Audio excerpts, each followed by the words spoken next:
Ah, yes, Nesson Nation, welcome in to Hold My Banner. Travis Thomas here with the walking, talking, triple-double, Ante Campbell. New digs, same us. How you doing, bro? I'm doing great, man. I'm doing fantastic. You like that intro? I do. New digs, same us. Same us, yeah. I'm doing good. WNBA action finally started. You know, we got conference finals. We got a lot to talk about. So, well, we're going to talk all of it, by the way.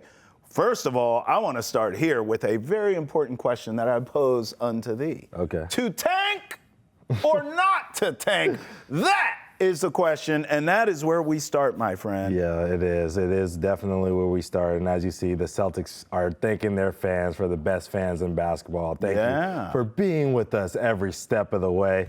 But it is all over for that team. Caught that L, though. So now we got to figure out, is it time to tank? And here's the thing. This is what I'm going to say off rip. I'm not even going to waste too much of people's time. Oh.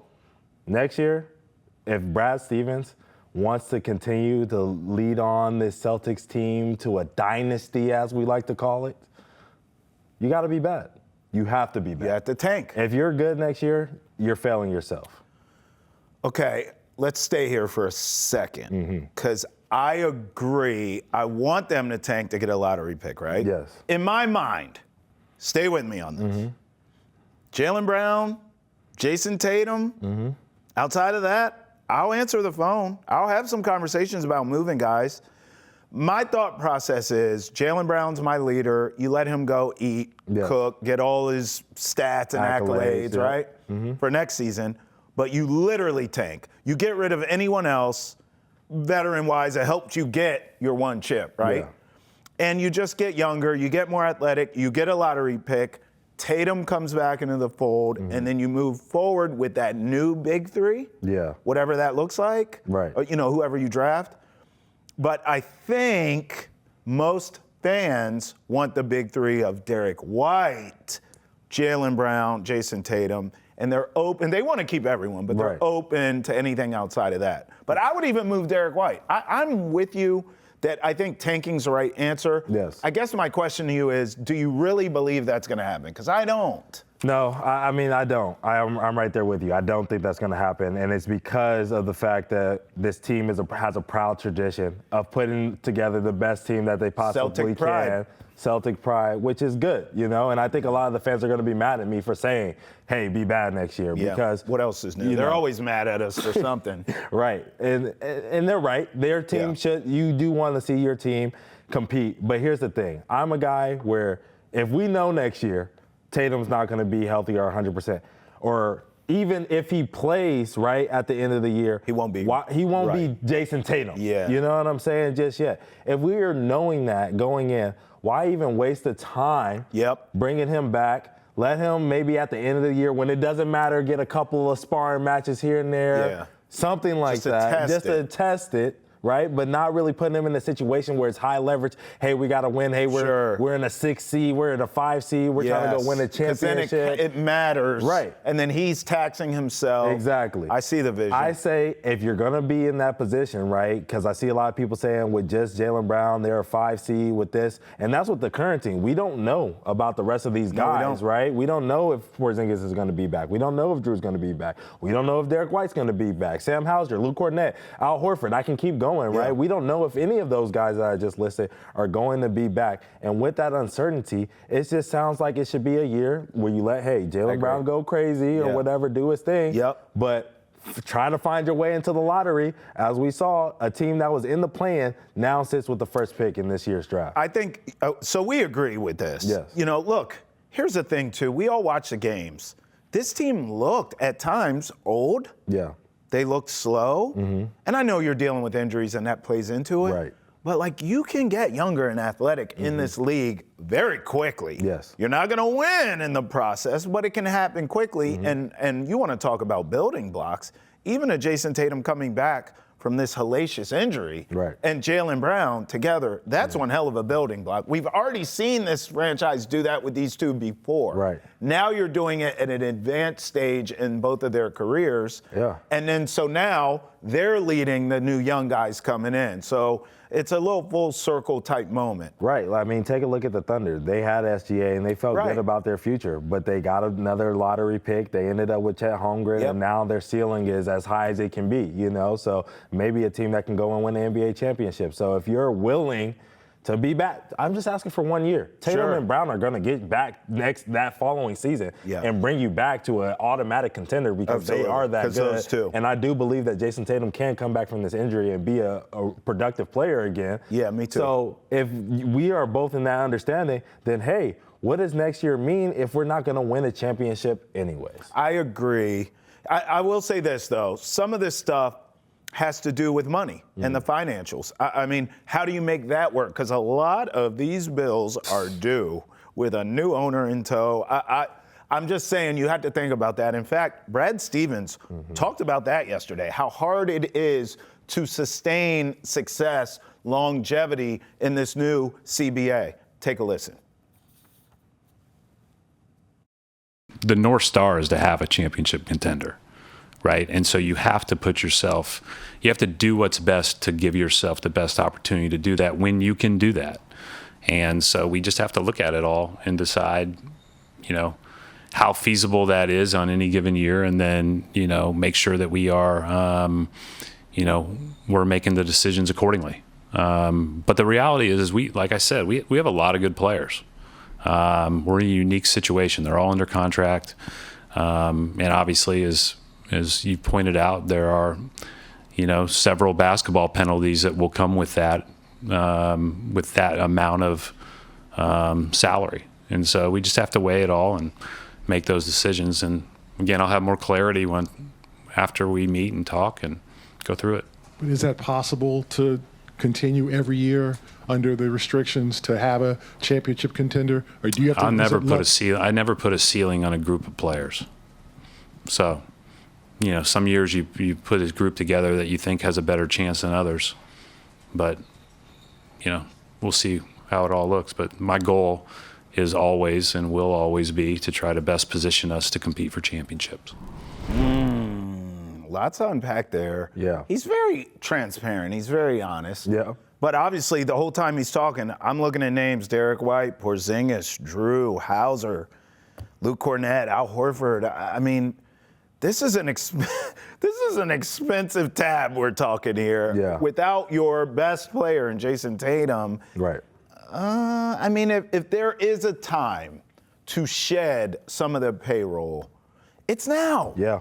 It's now. And you can hit a hard reset. Hey, we're going to keep these two guys, or even if you throw in Derek White. Right. For the sake of the combo. We're going to keep the core of these 2 or 3 guys, right? And then everyone else, you press a button, you get some money off the books, you get younger, as we said, you get in that lottery, who knows what could happen, and then you figure it out from there. Right. I mean, and this was a sneaky older team. You know what I mean? When you looked at a KP, when you looked at a Horford at 37, when you look at Holiday, you know, those were the 3 main contributors, and they're over 30, you know, 30 plus. They're on the backside of their career. With a lot of miles. Right, exactly. So it's one of those things where you have to sit back and you say, okay, thank you. Thank you. You have to have a little bit of Danny Ainge in you. Just a little bit. I agree. You know what I'm saying? Thank you. But we got to move on, right? You helped us win. We helped you win, right?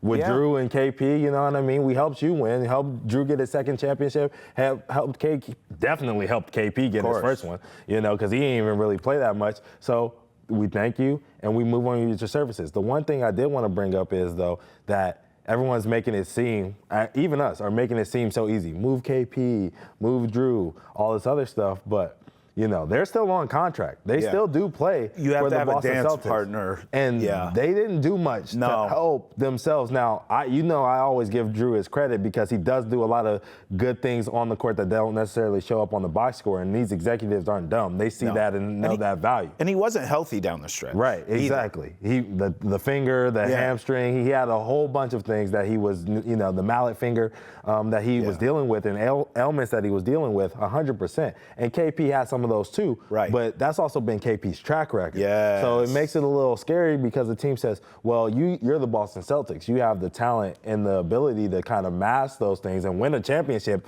basically without KP. He did make some great plays against the Mavericks in that series, but, you know, mostly they won that championship without KP throughout that playoff run. But, now they're looking at that and then the terrible performance this year in the playoffs as a whole due to elements. A team is going to be like, that might be a lot for $30 million. Okay, here's where I disagree with that a little bit. I think in general, most teams would feel that way. Yes. But the teams who would be interested in a Drew Holiday, in a Kristaps Porzingis, yes, they're already right there, they're I right think. There. Yes. So I think those teams would look at the resume in totality and say, I know they can get me over them. 100%. But that brings me back to the point, right? This playoff series, they weren't very available to be Kristaps Porzingis, Drew Holiday, as we know them, right? Yeah, but wouldn't a team think that's an anomaly? Like, you would hope. Because of the injuries? But KP's his is different. With Drew, yes, anomaly because of the injuries, right? 100%. You can say, hey, okay, he was beat up this year. We'll handle that, right? Porzingis is weird. KP is where it gets really shaky. Yeah, listen, I don't know. I just think contenders, like I'm going to go with who comes to mind first. A Houston Rocket, a San Antonio Spur, our worst nightmare. Because remember, Jalen Brunson left a lot of money on the table. Yeah. A New York Knick, they're going to have some wiggle room here to get some damn body. They'll try. Right? Are they in the Giannis sweepstakes? Would they be in a Drew Holiday or a Kristaps Porzingis? Well, I guess Porzingis ain't going back there, right? No. But I guess I'm saying the contenders, the real teams, I think would look at even a Porzingis and say, look, last season, that was a mysterious illness. Yeah. Let's all assume we figure out what the hell it was exactly at some point this summer, and it's rectified and he's fine. Right. I would take a shot at a Kristaps Porzingis. Yeah, I mean, even the Pacers, they might look at it and say, God, do they have money? So they have Miles Turner coming off the books, finally being an unrestricted free agent for once, because he's the guy that always And he never did get traded. But, if they get him, or even if they miss out on him, they might look at KP as a supplemental in order to do a lot of the similar things that Miles Turner does, So you do have to be worried about the contenders. Okay, I want to quickly run through the guys that we talked about. Derek White, Kristaps Porzingis, Drew Holiday, Sam Hauser, Luke Cornett, and Al Horford. Of those guys, who do you think will be back in a Celtics jersey next year? Derek White. Derek White. Sam Hauser's gone too? I think so. I think he cashes out. Old man Al? I think old man Al loves it here, will be worshipped in Boston forever, but wants to ring chase. If I'm old man Al, I'm going to one of them teams I just named. Yeah. Like, I don't care.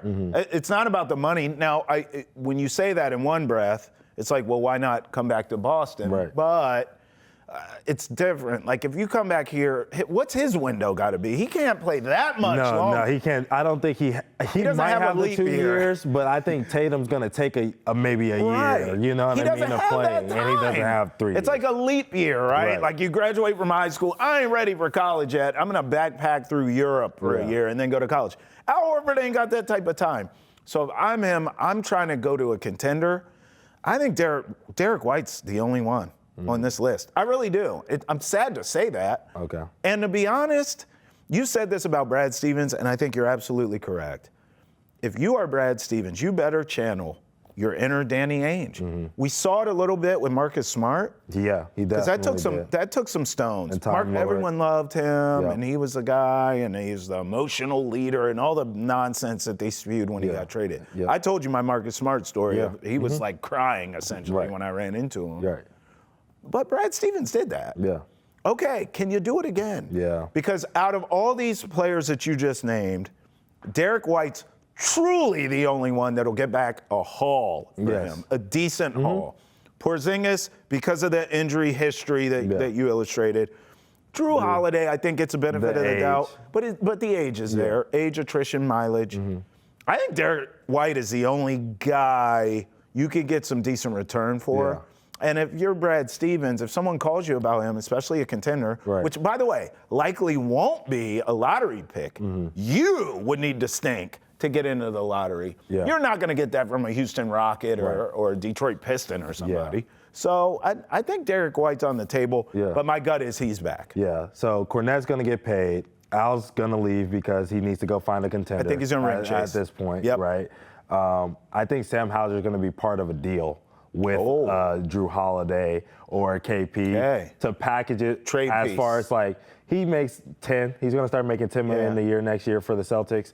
So, I think he gives you more value than a $10 million a year kind of player in the NBA value. So I think that he'll make, it's a good asset for them to have, a positive asset. So I think he's going to unfortunately get packaged with one of those other guys to kind of make some other things happen. Yeah, KP and Drew are probably out, and I think Derek White is, the lone soldier. Okay, can I throw you something crazy? Yeah. You said these names. Mm-hmm.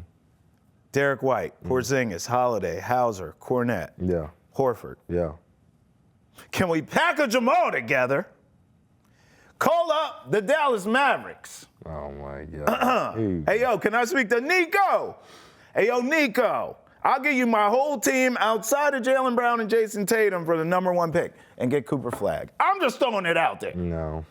No? I can't entertain it? No. No shot? No. Move on? No. All right. And even Brad was like, no, this is, he met with He met with them, but it's more guys that they knew they can't get in until a workout. So it's like, He laughed all right, at it. whatever, yeah. Bill Simmons did have a trade idea. Okay. I want to run this by you. Yeah. All right, so he wants the Celtics to receive Fred VanVleet, who you don't even like, Jabari Smith, Eason, and a top 10 pick, and the Rockets would get Jaylen Brown and Drew Holiday. To that, you say what? I say not no, but hell no. Nah, you got to put the NAWL on it. No to that. I think it's a terrible trade. It's a horrible trade. I think it's a terrible trade. Probably not for obviously the Rockets win here, but if you're the Boston Celtics, I mean, what is Fred VanVleet gonna add? What is Jabari Smith gonna add? What is Tari Eason gonna add? Nothing. I don't really like the upside that I've seen from those two young players from their team. If they were talking Jalen Green, I could maybe be persuaded. The pick number 10 is, hearsay for me. I don't even know what that is. Right. What's that mean? So, I'm going to say no. But we did hear from Brad because people were worried about how Jaylen Brown was going to do without Tatum being the leader. Year. So take a listen. Well, I think, first of all, and I know that we always talk in terms of superstars and don't talk in terms necessarily of the other 13 players, right? And so the reality is we have a ton of good players, and everyone leans on everyone. That said, Jaylen and Jayson have gotten the majority of attention because of how good they are, and I have full faith that any game that you have those guys on the court, or one of those guys on the court, you have a great shot. And so I have full faith in Jaylen. I do too. This is another reason I said, Jaylen Brown and Jayson Tatum non-negotiable in terms of trades, but everyone else I'm open to. I don't think this is the time to trade Jaylen Brown. I know I have actually heard a lot of Celtics fans suggest that if you're ever going to do it, now would be the time because of the haul you would get back. But I disagree. I think keep him and Tatum together for as long as humanly possible. Yeah. And we know in the world of contracts, and certainly now with injuries, Tatum coming off a major one, these things happen. It would have to organically break up. Like, someone gets hurt, Tatum's never healthy again, and it's just like we got to move on. It's the only way.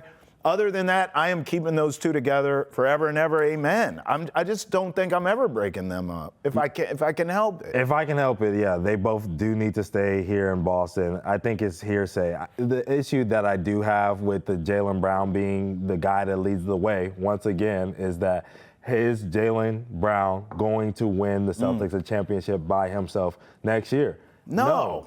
So then let's just tailor it back. Maybe have him sit out of back-to-backs and do that kind of stuff, whatever. Be careful with him. Be very, very careful and make sure that he's ready to go for that 26-27 season. Yeah, I agree. Well, it's going to be interesting to watch it play out. Obviously, we'll do it here on Hold My Banner every step of the way. we'll hold your hand through whatever this looks like with the Celtics, certainly next year and beyond as well. But we're talking a lot of fantasy basketball scenarios here. Let's reel it back into reality hoops because we do have an Eastern and Western Conference set to tip off. We'll preview both next, right here on Hold My Banner. That's going in. Hey, swoosh! Brad, please tank.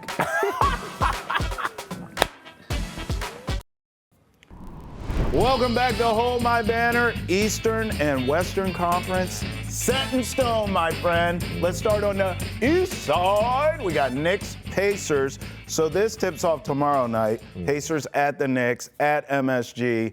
How about that? A rematch of last year's East semis. So game one, as I said, tomorrow night, MSG. I like the Knicks here. I think the Knicks have momentum going for them.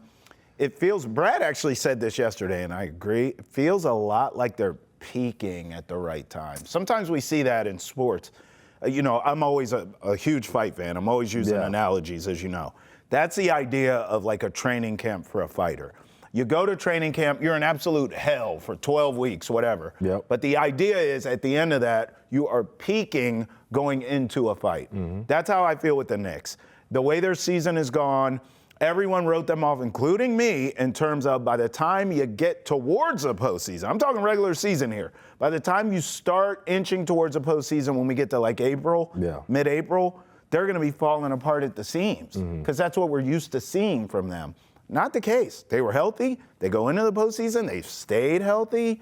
It just feels like they are peaking at the right time. Feels like they have all the momentum.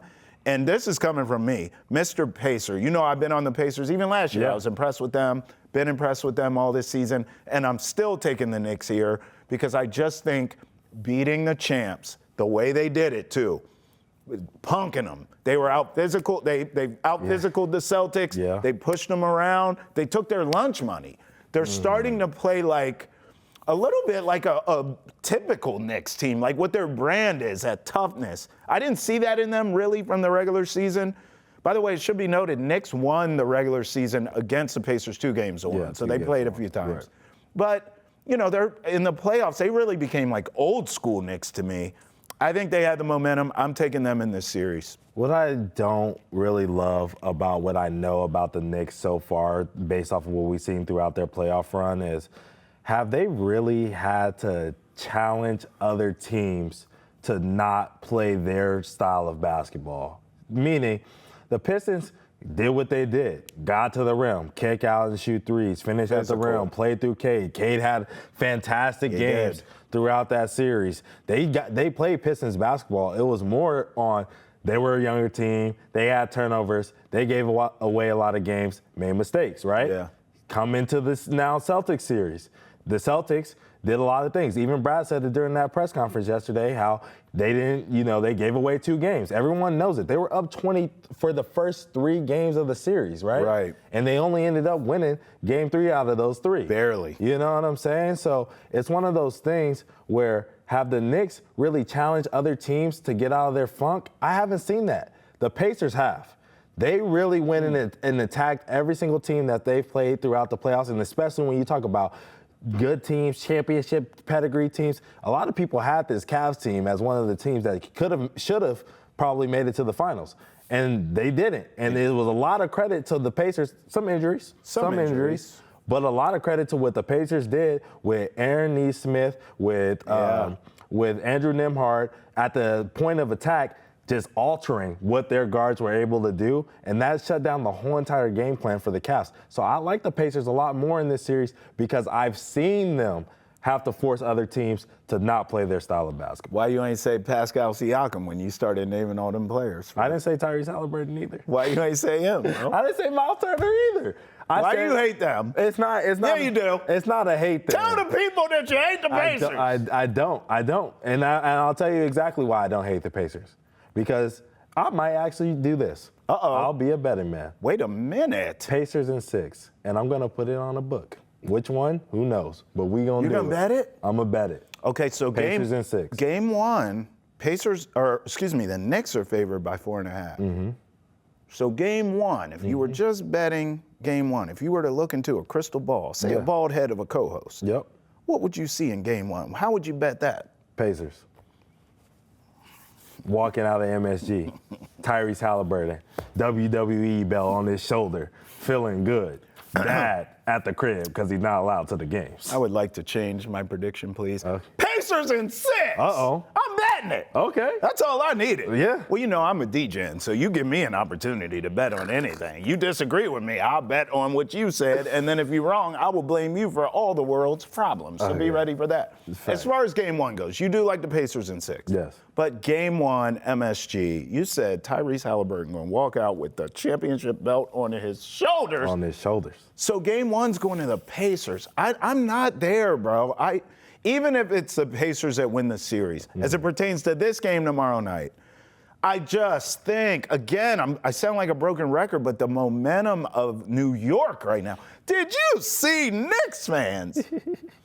After they knocked off the Celtics, how they were acting, bro. I did. I'm so glad that didn't happen in Boston.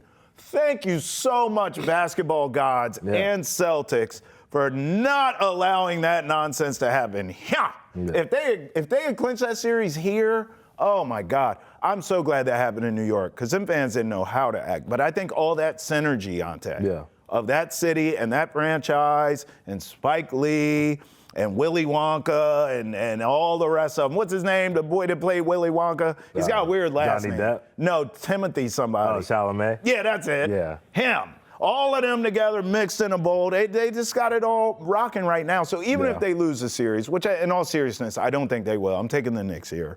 But even if they lose it, and you're right, and it's Pacers in 6, how the hell do you lose game one? I just don't see it. Here's the thing. I think the basketball gods are out to get the Knicks because you saw that fan walking through, like MSG, downtown Manhattan. The Pacer fan? The Pacers, they were throwing trash at him. And, Tyrese Haliburton invited him to game 4. Oh, he did? Yeah, That's good. And Ben Stiller was like, this is great for, that Tyrese Haliburton. I think the basketball gods are going to punish them. Are going to punish those Knicks fans for getting too high and show them that the Pacers are a real, legitimate threat to them. This isn't a crazy take because Pacers fans are cool. Yeah. Like, they're loud for their team, but they're not obnoxious. Yeah.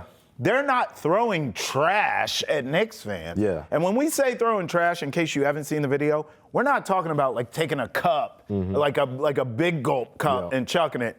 No. Yes. They were taking actual trash in bags, full bags of trash, and throwing it at Pacers fans. That is messed up. It is. Quick. You have to give me quick answers on this, okay? Oh, boy. Quick I answers. don't do nothing rapid fire. Quick answers on this, okay? Who do you trust more in the clutch? Tyrese Haliburton or Jalen Brunson? Quick. Damn you, bro. Brunson. Okay. Which coach will have the edge in the series? Tom Thibodeau or Rick Carlisle? So, okay. Can I just... We don't got that kind of time. Okay. Carlisle, I kind of think Tibbs, his coaching job was overblown because of how bad Joe Mazzulla was. Okay. Are you with me? Fair. Everyone talks about, look at Tibbs, he outcoached Mazzulla. Yeah. I mean, what is he, want a cookie for that? It wasn't hard to do. I could have did that. Yeah. Mazzulla didn't make any adjustments. There were no whiteboards. He didn't draw plays. I'm sorry. This ain't I'm sorry. quick. Carlisle. Okay. And then the last one, who will have the better home court advantage? 2 rabid fan bases that we talked about. That's easy. MSG. It's MSG. Okay. I would like to take the time to never apologize to anyone for anything. So I'm not going to apologize to Knicks fans. But I was talking real reckless about Madison Square Garden as it compares to TD Garden. Yes. TD Garden is great, okay? But now that the series is over, I can just say I was just talking that jibber jabber for TV. It is Madison Square Garden, okay? Fair enough. They have the home, and I love Indiana's barn. They have a great barn. Nothing about great what fans. you're doing is I'm quick sorry. right now. I can't. I told you, I'm not a rapid fire dude. You're like, come That's on, why I bro. host TV shows. All right, let's talk about the West, the game that we actually do have tonight. We do have We have this tonight. Thunder versus T-Wolves. Travis Thomas, I need to know, who are you rocking with in this series? Because this one is a tough one. This is tough. All year, you've told me how great the Thunder are. And all I've done is push back and say they're too young, too this. They're not tough enough. Chet Holmgren needs some steak tips. He's too light in the arse. That's all I've done all year. Yeah. Boy, I keep betting against them and I keep losing. I get all the way to the Western Conference Finals. Yep. And I'm betting against him again. Oh, my God. Yeah, you heard me. Oh, Anthony my God. Edwards. That is the face of the NBA. That's the future. And by the way, he doesn't need to wait for anyone to tell him or some ceremony knighting him, saying you're the face of the league. No, Anthony Edwards is kicking in the door, and he's saying, hey, SGA, look at me. I the captain now. He's the face of the league. Timberwolves win this series. I think it'll be great, though. I think it will be great. 7 games. Okay, before I give my prediction, Why? because you're on this, Anthony Edwards, he's the GOAT, he's this, he's that, the Grim Reaper, all this other stuff. I need to ask you this. Regardless of which one moves on, SGA or Anthony Edwards, what would this mean for their legacies in order to capture an NBA championship? Yes. Either SGA one, or Ant? SGA or Ant. Because that's what this whole matchup is, right? Okay.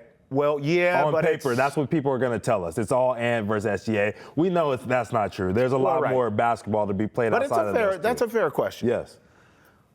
I think it's more important for Ant because Ant has been the one who's been stamped by everyone as, hey, no one's saying he's Jordan. Yeah. But people are comparing him and saying he has a lot of Jordan characteristics and he's a killer, and I'm one of them. He's a closer and all this. Yeah. So you start talking Kobe and Mike and Steph, some of the best, closers in the game. Yeah. Anthony Edwards' name has already been brought up, and he has been a giant killer so far in his career. He just doesn't have a title, to your point. So I think for his legacy, it's almost pressing now even. He needs to get it now. Yeah. With Boston going down, nothing against the Final Four here. Right. But the Knicks haven't won it. Open. It's wide open. They haven't won it in forever. Yeah. And no other team, including his, has won it ever. Right. So it's kind of his time. And if he can't get it done, I think there will be people that sort of take shots at Anthony Edwards. Yeah. Not rightfully so, but they will. Right. SGA, though, how it changes his legacy, if he wins it, then I think it's truly not only are you getting an MVP, but you won a title. Right. It forces you to take him more serious than I think most people do. Yeah. I think a lot of people, because he plays for the Thunder, okay, he is international, nothing against it, but we're fiending in this country for an American basketball star. Fair. We have one in Steph and LeBron, but they're getting old. Yeah. Kevin Durant, they're old. Anthony Edwards is that, and we want that, right? Look at the MVPs, Jokic, SGA, it's all international. So if SGA wins it, it I think forces the American fans to be like, all right, bro, MVP, champion, we got to put some respect on your name. And maybe he's the face of the league. In a way, is this Western Conference Final a battle for that? Jalen Brunson's not going to be the face of the league. Yeah. Tyrese Haliburton's not going to be the face of the league. Right. Look, it's other guys too, Wemby, whatever. Yeah. But Anthony Edwards and SGA, they're in that conversation. Yeah. Look, I think it's the beginning, regardless. This series, I feel like, is the beginning of a new Western Conference rivalry. I think we're going to get Anthony Edwards versus SGA, we're going to have a runway of this. It's going to be one of those things where, that a team is going to see each other every single time. They're going to have an opportunity to face each other. They're going to have two stars that are budding on the opportunity to take claim for the guy who's the face of the league or whatever. That's what SGA and Ant are going to bring us. I can't wait to see these two teams continue to battle it out over time. But as this series goes, because you are the Thunder were this, and I've been betting against I don't even talk like that. I did this. I don't even talk like that. And no, all that doesn't matter because I bet on Anthony Edwards. I've been told you, like you say, I've been told that the Thunder were going to the finals. I said the Celtics were going to, and I was wrong about that. Yeah, you said Thunder Celtics. But I've been told you since day one that this Thunder team was going to the finals. I'm from the West Coast, and I've gotten a lot of those Western Conference champions right over the years since I've been watching basketball. That don't count because it wasn't on Hold My Banner. But now here on Hold My Banner, I have told y'all that the Thunder are going to go in. And this time, I'm telling you that I'm just joking. They are, bro. Thunder in 6, man. You taking everybody in 6. Thunder in 6, dog. Can I tell you, bro, Pacers Thunder NBA Finals, which is what you're pretty much predicting here. That's what I'm saying. Will be the worst G-damn NBA Finals ever. The ratings are going to suck. No one's going to care. Interest will never be lower. You need New York up in there. I'm fine with SGA, but I'd much rather a boisterous, flashy dude like Anthony Edwards up in there in Madison Square Garden, because that's my prediction. Right. I'm going Timberwolves Knicks. And I actually think that finals, there's enough storylines. There's enough. What? You don't think so? I mean, yeah, the trade. The trade. Yeah. So you have that. You have obviously Brunson against two closers. Dante DiVincenzo Yes. against have Rick Brunson and all that other Anthony stuff. Edwards at MSG. That's good. That's going to be electric. Yeah. Like, I think that's salacious. That has some storylines. It piques my interest. I don't give a damn. Hey. And I don't think anyone else does. Pacers Thunder? Hey. Oh, my God. Hey. Shoot me out of a cannon to the moon. I don't want to be here anymore. I hear you, but you can't forget, we got Bucks Suns not too long ago. That was awful, too. You know what I'm saying? Like, That was awful. What was it, Denver, Miami?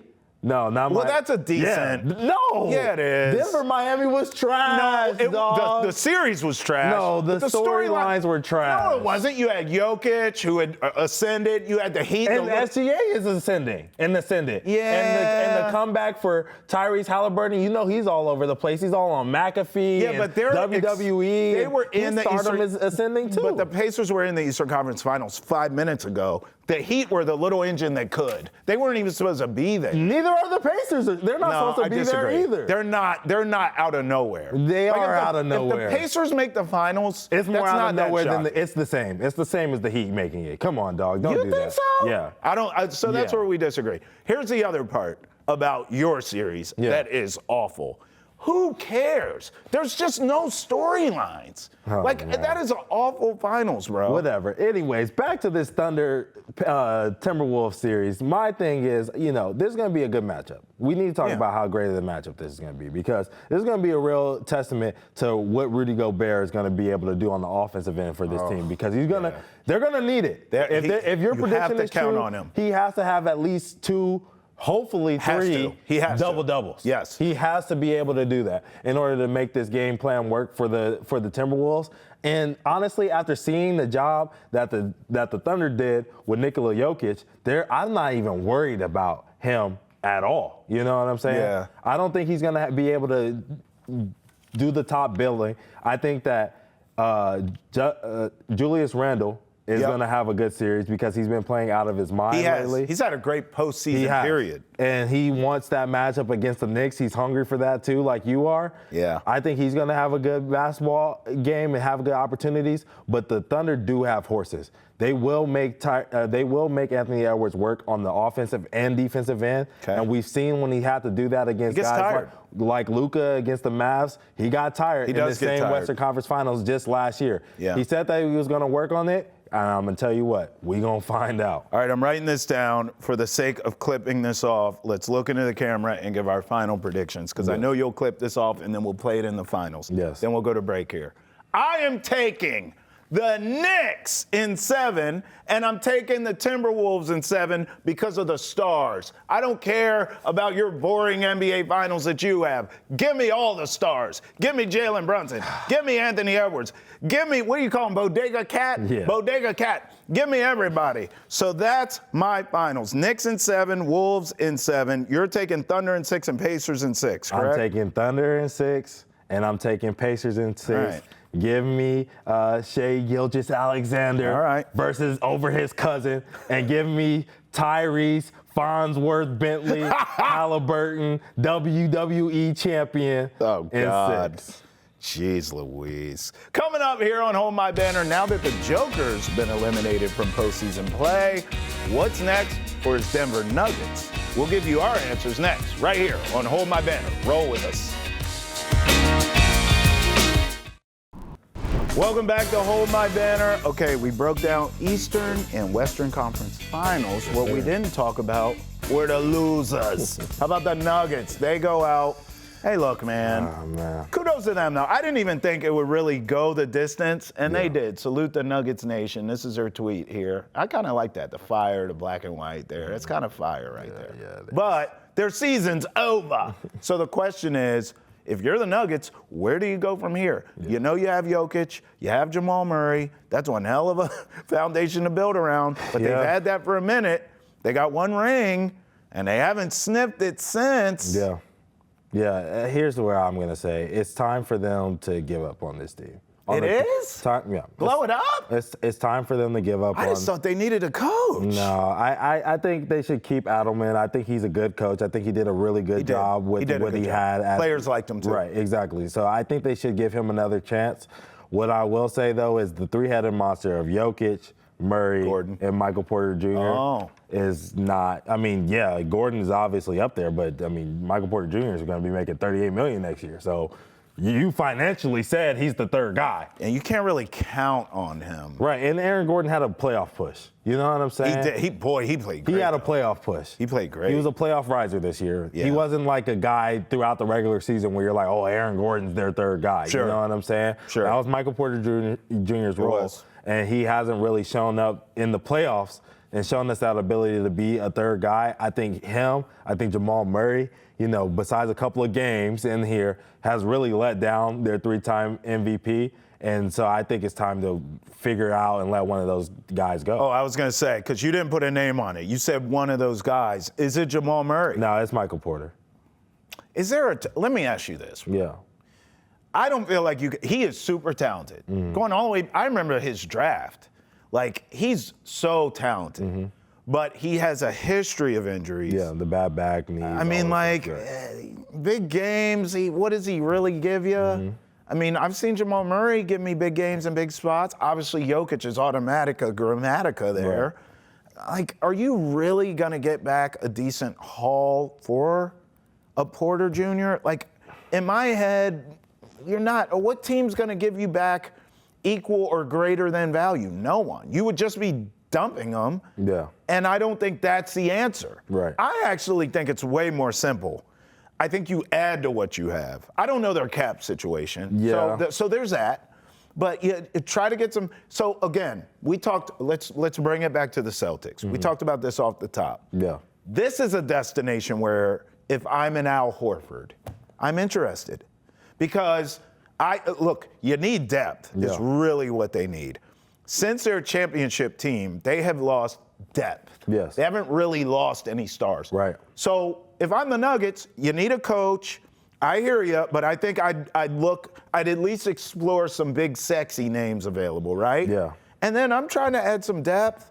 I don't really necessarily think I blow it up, so to speak. I know, and I do think you blow it up. I think, look, you have to think. Michael Porter Jr., he did have a bad series, bad playoff run, whatever, but this is an 18-7 rebounds kind of guy. He's really talented. He's super talented, 50% from the field, 40% from threes. Free throws are down, but he's really kind of that 50-40-90, even though he's more 78, high 70s for the free throw line. But, he's a 50-40-90 type of player, right, that you could get for $38 million. Right. So if you're talking about depth, getting pieces, they need to probably probably need to get a little bit of those middling guys, those more, so they could probably get two you could get a guys, serviceable dudes, come in, play defense. And then you're right, they need to add a guy that I was paying attention to who is going into free agency again this year that they've had before, who is still younger. He will be 29 at the end of this upcoming season. Who? Bruce Brown. They need to bring Bruce Brown back. Bruce Brown's 29? Yeah, he's 28. Damn, he feels 35. He's 28, dog. He's been in the league forever. It feels like it, but he's still playing really good basketball. I know people haven't been paying attention to Toronto and New Orleans, right? But he did play good basketball this year when he was healthy, when he was available. He's a good shooter. He's still shooting around 36%, I think, with the Pelicans or whether you have it.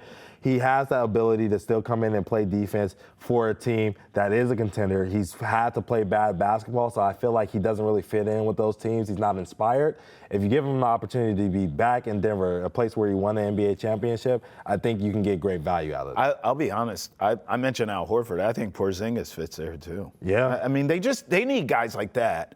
By the way, we're talking about like hey, make a slight move here, make an addition there, what if, we at least need to say this before we go to break, what if Jokic walks into those front offices and he says, I am sick and tired of being sick and tired. Yeah. Get me out of here. Is that a realistic thing that could happen? Like, we saw him coaching this team, Monte. Like, he was player coach. Bro was doing everything. Is he fed up? This is a quiet guy, Ante. You can't get a word out of Jokic edgewise. And I see him now cussing dudes out in the huddle with the whiteboard saying, you need to go here, you need to go there. I'm like, damn, he's out of his body here. Yeah. Does he walk in the front office and say, get me out of here? It's a good possibility. That'd be also, crazy. At his end of the season press conference, they asked him, like, did he think this team could get there? And he's like, we didn't, so we can't say we could. He's not wrong. Which was, he's usually wrong. short like that, but it's one of those things where you would think that he would say, hey, yeah, I believe in my team. We can do these things. And he didn't take the bait. He didn't take the easy way out. He was like, no, we didn't do it. So I can't say that we can, so we can't. So, maybe that is a possibility, but I don't really foresee him. He seems like a loyalty guy to me, and they take care of him. They take care of his family, but I do see it as the end of the Nuggets run. I'm not going to lie, bro. If Jokic does do that and presses the button, you mean to tell me this offseason we could have Giannis and the Joker on the move? I will lose my hair. That would be insane. I'd lose all my hair, man. That'd be great for basketball, though. I can tell you what, if we're talking about rigged and storylines, that'd be a fantastic one. Man. The two biggest international superstars making their way out. You just gonna let me slide with that hair comment? I would lose my hair? Yeah. You gonna let that go? I'm gonna let it. I appreciate that. It's been hard on me today for a bald brother. You've heard some shots taken at me today, so I appreciate you letting that one slide. Coming up on Hold My Banner, no one is happier that the WNBA season has finally tipped off than Ante and I. So when we come back, we'll talk about the drama. I mean, it already popped off with the drama for the season. We'll break it down next here on Hold My Banner. Stay with us. Welcome back into Hold My Banner. Let's talk WNBA. But no, we're not breaking down box scores and final scores. We're talking about the drama. Angel Reese, Caitlin Clark, where have we heard this before? Here we go again. Hard foul. Clark fouls Reese. Hard foul. It looked like a basketball play to me. But of course, Reese gets up, feels a type of way. Also a basketball thing. Yeah. And now it becomes a thing. Yeah. Angel Reese versus Caitlin Clark. Was Angel Reese out of bounds? Was Caitlin Clark out of bounds? It's just a basketball play. Like, I'll be honest, all the discourse with this stuff, like, I feel lost because I look at it, I watch the play in real time, and I'm like, yeah, she got a hard foul. Most people, when they get fouled hard in that way, get up, not happy about it. Yes. What are we talking about here? Nothing. Caitlin Clark didn't do wrong because that's what you're supposed to do in a basketball sense, right? Right. But then I look up and people are like, well, she hates her. Well, she hates her. Well, the WNBA is built on this. Well, it's like all this hate and back and forth, and it becomes a race thing. And I'm just like, slow down. Are we watching the same game? Because I don't see any of that. Now, I get the underlying. I get the history between the two going back to college, right? Like, I get that. But that wasn't this. Does that make sense? Like, this was just a basketball play. Let them hoop. Yeah, I mean, it was Caitlin sticking up for her teammate, because Angel, got a little chippy, pushed somebody in the back, go get an offensive rebound. All normal. They didn't call it, so she was taking away a layup. You know what I mean? Or whatever. And they called a flagrant foul, and we should move on. But it's because it's these two. It's a big deal. My issue with the whole thing as a whole is just why are we continuously making Angel Reese the bad guy in the Caitlin Clark hero story? They're both fantastic players. Yes. And they both have their own brands and lights and all this other stuff. I mean, Angel is a fantastic entity, like entertainment. Absolutely. She's so entertaining when she speaks. Whenever she's dressing up, she has the craziest clothes on, fire fits. And she's a super athletic and talented basketball player. Still raw, still has some things to grow. And she has beat Caitlin in the past. Right. When it counts for all the chips. Just a fantastic basketball player as a whole. I think this thing that people are switching into a race commentary and just using them as a white versus black thing, almost like a Larry versus Magic. And I always bring that up and say, yeah, they're Larry versus Magic. And when Juju comes, she's going to be Jordan, you know. But I'm saying that more from a basketball standpoint, right? That they have that kind of entity where they bring people into the game. They're bringing people into the WNBA because of them being so talented, not from a race perspective. Right. These two don't want anything to do with the whole white versus black thing. No, it's lame. It's they're played hoopers. out. There's hoopers. They're just two athletes who compete at the highest level, who happen to be in the same draft, who do a lot of great things for the league. Caitlin Clark is a fantastic women's basketball player. She is the biggest star in the WNBA. Yeah, she is. That's 100%. But that doesn't mean that Angel Reese isn't a big star in her own. Yeah, I think, listen, Caitlin Clark already knows there's going to be a lot of people taking shots at her on the court and off. Right. She's built for that. She's not tripping off that. I completely agree. And this is, in a lot of ways, it is Bird and Magic, which is great for the WNBA. 100%. Let's not make it something that it's not. Let's celebrate it. And that's what we do here on Hold My Banner. And you know what? Thanks for partying and celebrating with us. For Travis Thomas and the walking, talking, triple-double Ante Campbell. Till next time on Hold My Banner, when we party with you yet again. Peace. We'll see you then. Deuces.